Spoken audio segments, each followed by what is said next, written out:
Bawat beses na pumunta ka sa gasolinahan at nagulat ka sa presyo, may bahagi noon na hindi mo nakikita. Hindi lang ito tungkol sa OPEC. Hindi lang ito tungkol sa digmaan sa gitnang silangan. Hindi lang ito tungkol sa halaga ng piso. May isang bagay na tahimik, malayo at halos hindi napapansin ngunit kasangkot sa bawat litro ng gasolina na pumapasok sa iyong sasakyan, sa bawat bayad sa kuryente, sa bawat produkto sa istante ng grocery, at ang bagay na iyon ay isang malaking barko na tumatawid ng karagatan ngayon mismo habang nanonood ka nito. Hindi simpleng barko. Isang napakalaking barko ng langis tinatawag na Very Large Crude Carrier o VLCC na may habang mahigit 300 metro, lapad na 60 metro at kayang magdala ng halos 2 milyong bariles ng langis sa iisang biyahe. Isipin mo ang isang gusaling nakahiga sa dagat, puno ng langis mula dulo hanggang dulo at tahimik na naglalakbay sa gitna ng karagatan. At ngayon, ang mga barkong iyan, ang mga ugat na nagdadala ng dugo ng ekonomiya ng mundo ay lalong ginagawa sa isang lugar, China. Para sa Pilipinas, isang bansang napapalibutan ng dagat, ang balitang ito ay hindi maaaring ibukod bilang usapin ng ibang bansa. Ito ay nasa presyo ng iyong gasolina, nasa bayad ng iyong kuryente, nasa trabaho ng iyong kapitbahay na seaman, nasa kaligtasan ng ating karagatan. Ang kwentong ito ay nagsisimula sa malayo, ngunit nagtatapos sa ating bakuran. Kailangan mo munang maunawaan kung ano talaga ang papel ng isang VLCC sa mundo bago mo maunawaan kung bakit mahalaga ang ginagawa ng China. Ang langis ay hindi makakarating sa iyong sasakyan sa pamamagitan ng pakikiusap. Kailangan itong kunin mula sa lupa sa Saudi Arabia, Iraq o UAE. Kailangan itong isakay sa isang barko. Kailangang tawirin nito ang libu-libong milya ng karagatan. Kailangan itong dumating sa isang refinery. Kailangan itong iproseso, itransport muli at sa wakas ay makarating sa pump kung saan mo binabayaran. Ang barko ang gitna ng lahat ng iyan. Walang barko, walang gasolina. Walang LNG tanker, walang gas para sa power plants. Walang container ship, walang mga produkto sa mga tindahan. Ang mga tao ay laging nagtatanong, sino ang may hawak ng langis? Sino ang malakas na bansa sa enerhiya? Ngunit ang tanong na iyan ay kalahati lang ng larawan. Ang kumpletong tanong ay, sino ang may langis? Sino ang nagre-refine ng langis? Sino ang nagdadala ng langis? Sino ang nagbibigay ng insurance sa barko? Sino ang nagpapatakbo ng port? Sino ang nagtatayo ng barko? At sino ang nagbibigay ng pondo sa lahat ng ito? Ang isang bansa na walang sariling langis ngunit nagtatayo ng karamihan sa mga barkong nagdadala ng langis ng mundo, mayroon pa rin itong napakalaking kapangyarihan sa sistema ng enerhiya ng mundo. Hindi kailangang hawakan ng balon. Sapat na kung ikaw ang nagtatayo ng mga sasakyan na nagdadala ng laman ng mga balon na iyon. Iyan ang ginagawa ng China ngayon. Sa loob ng maraming dekada, ang industriya ng pagtatayo ng barko ay nasa kamay ng 3 bansang Asyano, Japan, South Korea at China. Ang Japan ay kilala sa katumpakan at disiplina ng industriya. Kapag nag-order ka ng barko sa Japan, alam mong magiging perpekto ito bawat weld, bawat bolt, bawat linya ng steel.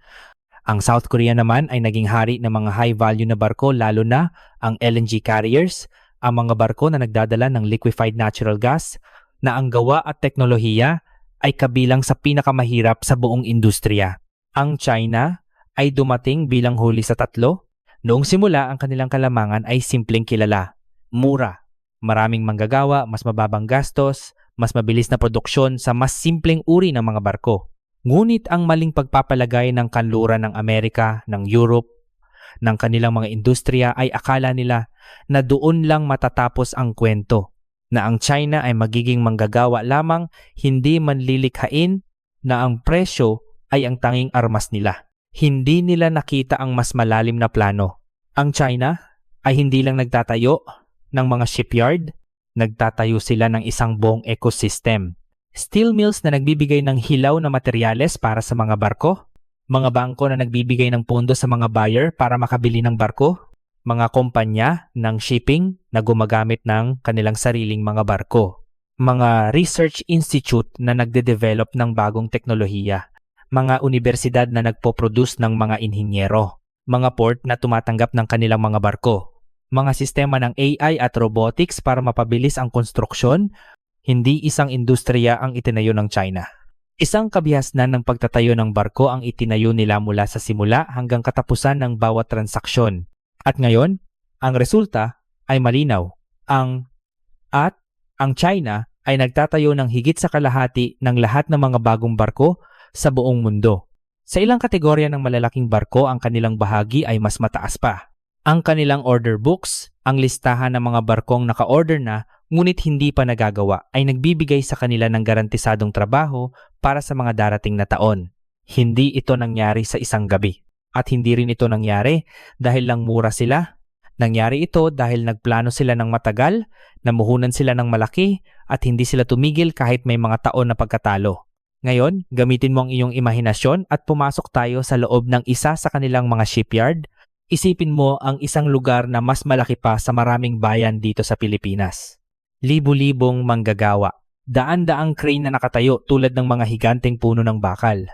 Mga ilaw na hindi kailanman natutulog dahil ang mga shipyard na ito ay nagtatrabaho ng 24 na oras sa isang araw, 7 araw sa isang linggo.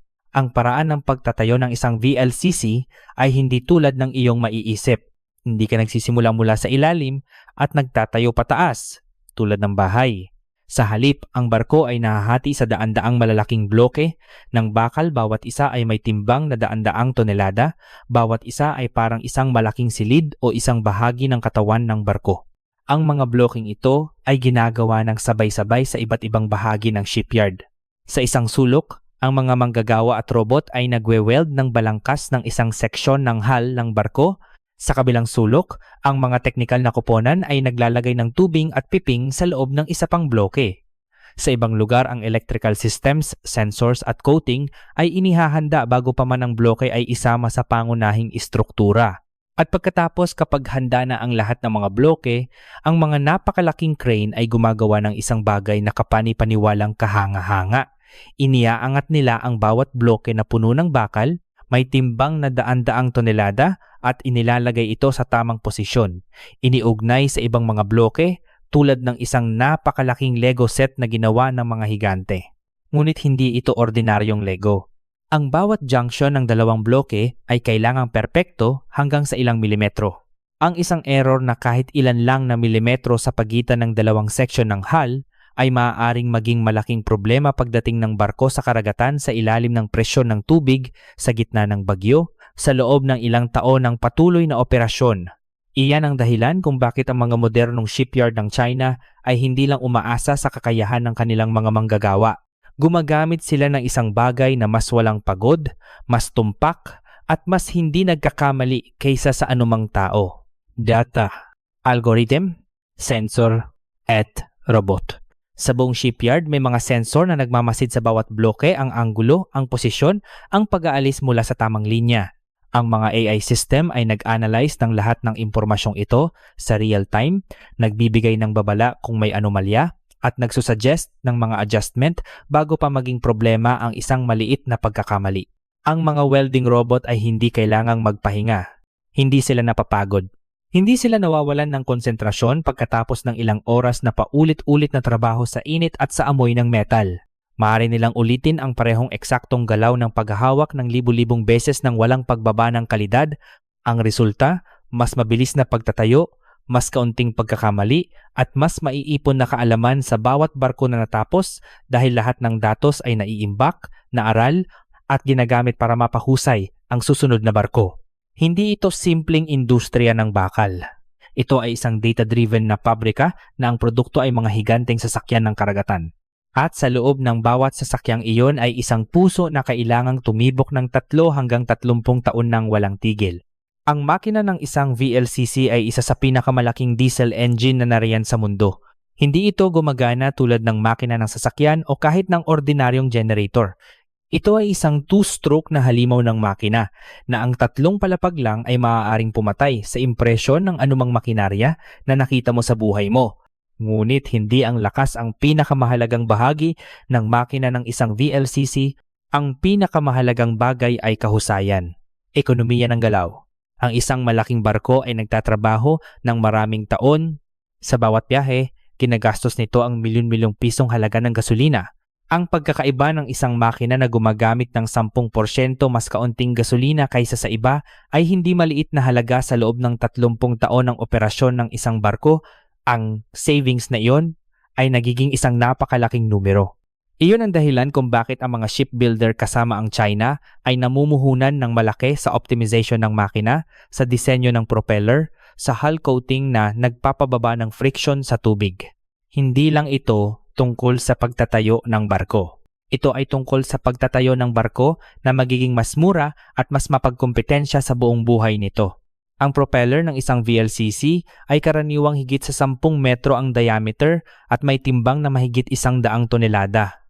Ang disenyo ng bawat blade ay resulta ng daan-daang oras ng computer simulation, paano gagalaw ang tubig sa paligid nito, paano mabibigyan ng maximum na lakas ang pinakamababang gastos. Kapag inisip mo ito ng maayos, naiintindihan mo ang isang bagay. Ang pagtatayo ng barko ay hindi lang trabaho ng mga manggagawa na nagtatayo ng bakal. Ito ay isang sistema ng agham, engineering, matematika, ekonomiya, at teknolohiya na nagtatrabaho ng magkakasama sa bawat barko na inilunsad sa dagat. At ang China ay nagtatayo ng daan-daang ganyan bawat taon, ngunit narito ang isang bagay na hindi karamihan sa tao ay iniisip pagkatapos nilang marinig ang kuwentong ito. Kapag nag-order ka ng bagong telepono, iPhone man o Android, tinatanggap mo na ang katotohanan sa loob ng mga susunod na taon, ang iyong buhay ay magiging mas konektado sa ecosystem ng brand na iyon. Ang iyong mga app, iyong mga litrato, iyong mga contact, ang paraan ng pag-update ng iyong software, lahat ng ito ay nakaugnay sa isang sistema. Ang pagbili ng isang VLCC ay katulad nito, ngunit sa napakalaking antas. Kapag ang isang shipping company ay nag-order ng barko mula sa China, ang transaksyon ay hindi nagtatapos sa araw na lumabas ang barko sa shipyard. Sa susunod na 20 hanggang 30 taon, ang barkong iyon ay mangangailangan ng maintenance, mangangailangan ng spare parts, mangangailangan ng software updates kung meron itong digital systems, mangangailangan ng mga inhinyero na nakakaalam ng orihinal na disenyo nito, mangangailangan ng teknikal na dokumentasyon na nakaimbak sa mga sistema ng Chinese shipyard.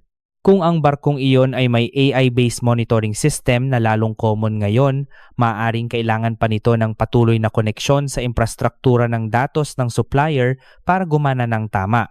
Ang shipping company na bumili ng barko mula sa China ay hindi lang bumili ng isang bagay. Pumasok sila sa isang network, sa isang relasyon, sa isang kalahating siglong pag-asa. At kapag kalahati ng mundo ay nasa network na iyon, kapag ang karamihan ng mga bagong barko ng mundo ay galing sa iisang ecosystem, ang tanong ay hindi na lang magkano ang barko, ang tanong ay sino ang may kontrol sa network na ito. At kung may mangyaring hindi maganda sa relasyon ng mundo sa bansang iyon, ano ang mangyayari sa mga barkong aasa sa kanilang serbisyo? Ang mura ngayon ay maaring maging pag-asa bukas. Hindi ito isang hypothetical na panganib. Ito ang karanasan na ng mundo sa iba pang industriya, sa semiconductor, sa komunikasyon, sa mga kritikal na supply chain. Ang magandang deal sa kasalukuyan ay kadalasan ay nagkakaroon ng mas komplikadong katotohanan pagdating ng panahon ng krisis, nauunawaan ito ng Washington. Iyan ang dahilan kung bakit ang mga opisyal ng Amerika ay lalong nagdadala ng isyung ito sa mga talahanayan ng patakarang panlabas at kalakalan. Ngunit hindi ito madaling problema para sa Amerika na ayusin. Ang Amerika ay may pinakamakapangyarihang navy sa mundo. Ang kanilang mga aircraft carrier ay simbolo ng kapangyarihang militar sa karagatan, walang nagtatanong ng 2 beses kapag lumabas ang USS Gerald Ford sa horizon. Ngunit may isang paradox dito. Ang military power sa karagatan ay nagpoprotekta ng mga linya ng dagat. Ngunit ang commercial shipping ang nagdadala ng lahat ng dumadaan sa mga linyang iyon, ang langis, ang LNG, ang pagkain, ang makinarya, ang lahat ng kailangan ng ekonomiya ng mundo para gumana. Kaya may 2 layer ang kapangyarihan sa dagat. Ang unang layer ay militar. Sino ang nagpoprotekta ng mga ruta ng karagatan? Doon ang Amerika ay patuloy na malakas. Ang pangalawang layer ay industrial. Sino ang gumagawa ng mga sasakyan na gumagamit ng mga rutang iyon? At doon, ang balanse ay lumilipat. Ang Amerika ay may mahabang kasaysayan ng malakas na commercial shipbuilding noong ikalawang digmaang pandaigdig. Ang kanilang kakayahang gumawa ng daan-daang barko sa loob ng maikling panahon ay isang kritikal na bahagi ng kanilang tagumpay. Ngunit sa mga dekada pagkatapos ng digmaan, ang industriyang iyon ay lumago ng mas mababa, naging mas mahal, at ngayon ay halos wala na sa laro ng global commercial shipbuilding. Ngayon, kapag sinubukan ng Amerika na muling itayo ang industriyang iyon, nakikita nila ang katotohanan. Kulang ang mga manggagawa. Kulang ang mga shipyard na may sapat na kakayahan. Kulang ang ecosystem ng suppliers, engineers, at supporting industries. Ang isang industriya na matagal nang hindi pinahahalagahan ay hindi maaaring maibalik sa loob ng 1 taon o 2. At samantala, ang China ay nagtatayo ng higit sa 100 bagong barko bawat taon. Iyon ang tunay na ikinababalisa ng Washington. Hindi lang ang isang VLCC, ang buong industrial na kapasidad na nasa likod nito. Kaya ngayon ay muling baguhin natin ang tanong tungkol sa kapangyarihan sa enerhiya. Noong ika-20 siglo, ang tanong ay simple. Sino ang may hawak ng langis? Ang mga bansang may malaking reserbang langis, Saudi Arabia, Russia, Iran, Iraq, Venezuela ay may napakalaking kapangyarihan sa ekonomiya ng mundo. Ngunit sa ika-21 siglo, ang tanong na iyan ay hindi na sapat. Ang isang balon ng langis sa gitnang silangan ay walang saysay kung walang barko na magdadala ng langis na iyon sa mga refinery ng Asia. Ang LNG terminal sa Qatar ay walang kwenta kung walang LNG carrier na magdadala ng gas sa mga power plant ng Japan at Korea at Pilipinas. Ang lahat ng langis sa mundo ay nananatiling nasa ilalim ng lupa kung walang sistema ng transportasyon na magdadala nito sa mga kamay ng mga tao na kailangan nito. Ang tunay na kapangyarihan sa enerhiya ngayon ay hindi lang nasa pagmamay-ari ng pinagkukunan. Nasa buong chain ng paghatid. Sinong nag-extract ng langis? Sinong nag-refine? Sinong nagdala? Sinong nagbigay ng insurance sa biyahe? Sinong nagtatayo ng port kung saan dumating ang barko? Sinong nagtatayo ng barko mismo? Ang isang bansa na may kontrol sa maraming bahagi ng chain na iyon, kahit walang sariling malalaking balon ng langis, ay may napakalaking impluwensya sa sistema ng enerhiya ng mundo. Hindi kailangang maging bagong OPEC ang China. Sapat na kung sila ang magiging lugar kung saan ang mundo ay pupunta para gawing ang mga barkong magdadala ng langis ng OPEC. Iyan ang disenyo. Hindi sinisinungalingan ng China ito. Ito ay nakasulat sa kanilang mga plano sa industriya, sa kanilang mga pamumuhunan, sa kanilang mga patakaran sa pagpopondo. Para sa Pilipinas, ang lahat ng ito ay hindi isang abstraktong geopolitical na talakayan. Ang Pilipinas ay hindi lang isang bansa na may karagatan sa paligid. Ang Pilipinas ay isang bansa na nabubuhay dahil sa karagatan. Ang langis na nagpapatakbo ng ating mga jeepney, bus, at truck ay dumating sa barko. Ang gas na nagbibigay ng kuryente sa maraming bahagi ng bansa ay dumating sa barko. Ang pagkain, ang mga gamit, ang mga makinarya, ang mga produkto na punong-puno ang ating mga mall at palengke, halos lahat ay dumaan sa isang barko bago dumating sa ating mga kamay. Kapag nag-fluctuate ang presyo ng shipping sa buong mundo dahil sa kakulangan ng barko o dahil sa mga disruption sa mga ruta ng karagatan, nararamdaman ng mga Pilipino ito sa pinakamabilis na paraan. Tumataas ang presyo ng langis. Tumataas ang presyo ng kuryente. Nagiging mas mahal ang mga imported na produkto. Nagiging mas mahal ang freight para sa mga lokal na negosyante. Ngunit may isa pang dimensyon ng kwentong ito na espesyal para sa Pilipinas, isang bagay na hindi laging pinag-uusapan sa mga geopolitical na talakayan. Ang Pilipinas ay isa sa pinakamalaking nagbibigay ng mga seaman sa buong mundo.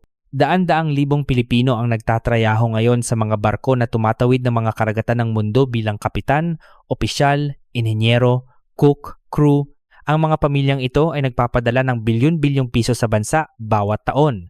Ang kanilang trabaho ay nagpapanatili ng maraming pamilyang Pilipino at habang ang mas maraming bagong barko ay ginawa sa China, may lumalaking katotohanan.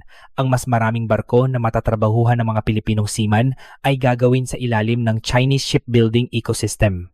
Iba ang sistema, iba ang teknolohiya, iba ang operational standard sa ilang aspeto. Ito ay maaaring maging oportunidad kung ang Pilipinas ay magiging aktibo sa pag-adapt at pagbuo ng kakayahan ng ating mga seaman para sa mga bagong sistema. O maaaring maging kahinaan kung titingnan natin ito bilang isang bagay na hindi natin kontrol. Iyan ang pagpili na naghihintay sa ating mga leader at sa ating industriya ng maritime. At higit pa rito, may isang mas malawak na tanong. Ang Pilipinas, na nakaluklok sa gitna ng ilan sa mga pinakaimportanteng ruta ng karagatan sa mundo, ay may aktibong papel na kailangan gawin sa pagsasaayos ng ating mga patakaran sa port, sa shipping, sa maritime security. at sa bilateral na relasyon hindi lang bilang bystander ng digmaang China-Amerika kundi bilang isang bansang may sariling interes na malinaw na kilalanin at ipagtanggol. Hindi natin maisasarado ang mga mata sa tunay na komplikasyon ng sitwasyong ito. Ang pagtatayo ng barko ng China ay may dalawang mukha at ang isang mabuting pagsusuri ay kailangang makita ang dalawa. Sa isang banda, ang mas maraming barko sa mundo ay nangangahulugang mas mababa ang gastos sa shipping, mas maraming kapasidad sa transportasyon, mas madali para sa mga bansang umuunlad na ma-access ang mga barko, ports at infrastruktura ng dagat. Ang mas mataas na kompetisyon sa industriya ay karaniwang nagdudulot ng mas mababang presyo para sa mga customer. Para sa mga bansang tulad ng Pilipinas na malawak na umaasa sa imported na langis at kalakal, ang mas mababang gastos sa shipping ay direktang benepisyo sa araw-araw na buhay ng mga tao. Ito ay totoong kalamangan. Hindi dapat balewalain. Ngunit sa kabilang banda at dito, kailangang maging malinaw tayo, ang problema ay hindi kung ang China ay mabuting o masamang aktor. Ang problema ay ang konsentrasyon ng kapangyarihan mismo. Anumang kapangyarihan na masyadong nakasentro sa iisang lugar ay nagdudulot ng panganib. Hindi lang kapag masamang intensyon ang bansa na may kapangyarihang iyon, kundi kahit sa ordinaryong sitwasyon ng tunggalian ng interes, negosasyon at geopolitical na presyon. Kapag ang karamihan ng mga barko ng mundo ay gawa sa iisang ecosystem at may malaking krisis isang digmaan sa straits, isang ekonomikong alitan na nagdudulot ng embargo, isang pandaigdigang kalamidad na nagpapabagal ng kanilang produksyon ang buong mundo ay madarama ito ng sabay-sabay. Walang sapat na alternatibong mapupuntahan ng mabilis. Ang ating kasaysayan sa mga nakalipas na dekada ay puno ng mga halimbawa ng ganitong uri ng konsentrasyon sa semiconductor chips, sa mga gamot, sa rare earth minerals at bawat beses nalaman ng mundo na ang kahusayan ng isang monopolistic supply chain ay napakabilis na nagiging kahinaan sa panahon ng kaguluhan. Ang mga VLCC at LNG tanker ay hindi microchips. Ngunit ang prinsipyo ay pareho. Mayroon kaming isang salitang madalas narinig sa mga diskusyon tungkol sa kapangyarihan at politika. Hard power. Ang kapangyarihang makikita mga sundalo, misail, eroplano at barko ng digmaan. Ngunit may isa pang uri ng kapangyarihan na mas bihirang pag-usapan, ngunit madalas ay mas epektibo, mas matibay at mas mahirap na labanan. Ito ay ang kapangyarihang nagtatayo ng mga infrastruktura na kailangan ng mundo. Ang kapangyarihang lumilikha ng mga sistema na ang lahat ay nagiging dependent.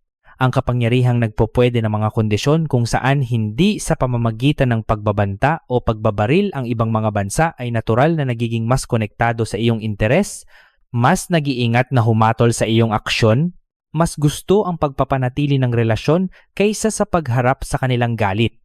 Ang mga shipyard ng China na nagtatrabaho ngayon ng 24 na oras sa isang araw ay nagtatayo ng higit pa sa mga barko. Nagtatayo sila ng mga koneksyon. Nagtatayo sila ng mga obligasyon. Nagtatayo sila ng isang mundo kung saan ang mas maraming bansa, mas maraming kumpanya at mas maraming tao ay may interes na panatilihing maayos ang kanilang relasyon sa China, hindi dahil pinipilit sila, kundi dahil ang kanilang mga barko, ang kanilang spare parts, ang kanilang maintenance contracts ay nandoon, ang kapangyarihang iyon ay hindi nagpapaputok ng kanyon. Nagpapadala lang ito ng barko sa karagatan. Ngunit kapag ang buong mundo ay nakamasid at nakita niyang ang napakaraming barko sa dagat ay galing sa iisang lugar at ang bawat barkong iyon ay may libu-libong detalye ng dependensya, may ibig sabihin iyon na mas malalim kaysa sa anumang kontrata ng kalakalan. Ang pinakamatinding kapangyarihan ay hindi lagi ang pumipigil sa iyong landas. Minsan, ito ang nagtatayo ng daan na hindi mo mapipilian kundi daanan at ginagawa itong mukhang libre, maginhawa at natural hanggang sa araw na malamang mayroon kang alternatibo na wala ka ng oras para pag-aralan. Sa pagtatapos, bumalik tayo sa kung saan nagsimula. Ang mga malalaking barko ng langis na tumatawid ng karagatan ngayon marahan, tahimik, walang drama, ay hindi mukhang simbolo ng kapangyarihan. Hindi sila mukhang armas. Hindi sila nagdadala ng mga bandila ng digmaan. Ngunit sa loob ng kanilang napakalaking katawan ay ang langis na nagpapakintal ng mga ekonomiya. Ang gas na nagbibigay ng kuryente sa mga lungsod, ang kalakal na nagbibigay ng trabaho at pamumuhay sa mga pamilya. At sa likod ng pagkatayo ng mga barkong iyon ay ang pondo ng mga bangko, ang disenyo ng mga inhinyero, ang code ng mga programmer, at ang patakaran ng mga gobyerno lahat ay nagmumula sa iisang lugar. Kaya ang tunay na mga tanong, ang mga tanong na dapat nating dalhin sa ating sariling mga pag-iisip bilang mga Pilipino ay hindi lamang, sino ang nagtatayo ng mga barkong ito? Kundi pati na rin, sino ang mag-aayos sa kanila kapag sira sila? Sino ang magbibigay ng mga parts kapag kailangan sila? Sino ang may hawak ng datos mula sa kanilang mga sensor at sistema? At kung may dumating na sandali ng krisis sa Strait of Taiwan o sa South China Sea mismo, sa ating sariling bakuran, sino ang may kapangyarihang magpabagal, magpigil, o magreruta ng mga daloy na nagpapanatili ng mundo na gumagana? Para sa Pilipinas, ang mga tanong na ito ay hindi abstract. Nakaupo tayo sa gitna ng pinakamahalaga at pinakasikat na karagatan sa mundo, ang West Philippine Sea, ang Luzon Strait, ang mga ruta na nagkokonekta sa Pacific at Indian Ocean sa pamamagitan ng Asya. Hindi tayo bystander sa geopolitics ng karagatan. Tayo ay isa sa mga pangunahing karakter kahit gusto man nating isipin na hindi. Kaya ang pinakamatalinong bagay na maaari nating gawin ay hindi mamili sa pagitan ng China at Amerika o magpretend na wala tayong koneksyon sa usapin. Ang pinakamatalinong bagay ay ang magkaroon ng malinaw na pag-unawa sa kung ano ang nangyayari sa mga karagatan sa paligid natin, kung sino ang nagtatayo, sino ang nagpopondo, sino ang nagkokontrol, at pagkatapos ay gumawa ng mga desisyon ng may kaalaman, ng may dignidad, at ng may sariling interes sa isip. Ang dagat ay hindi dekorasyon sa mapa ng Pilipinas. Ito ang daan ng ating langis, pagkain, trabaho, at seguridad. At ang mga daang iyon ay hindi neutral. Sila ay palaging binubuo, binabago, at kinokontrol ng mga kapangyarihang may layunin at plano. Ang tanong ay, mayroon ba tayong plano rin? Iyan ang tanong na dapat naming dalhin sa ating mga lider, sa ating mga institusyon, at sa ating sarili bilang mga mamamayang naninirahan sa gitna ng pinakaimportanteng bahagi ng karagatan ng mundo. Kung anong sagot ang ibibigay nating iyon, ang magtatukoy kung ang Pilipinas ay magiging isang aktibong kalahok sa pagbuo ng hinaharap ng karagatan o isang tahimik na manonood na nagtataka bakit palaging iba ang nagdidikta ng mga kondisyon ng dagat na nagpapaligid sa atin.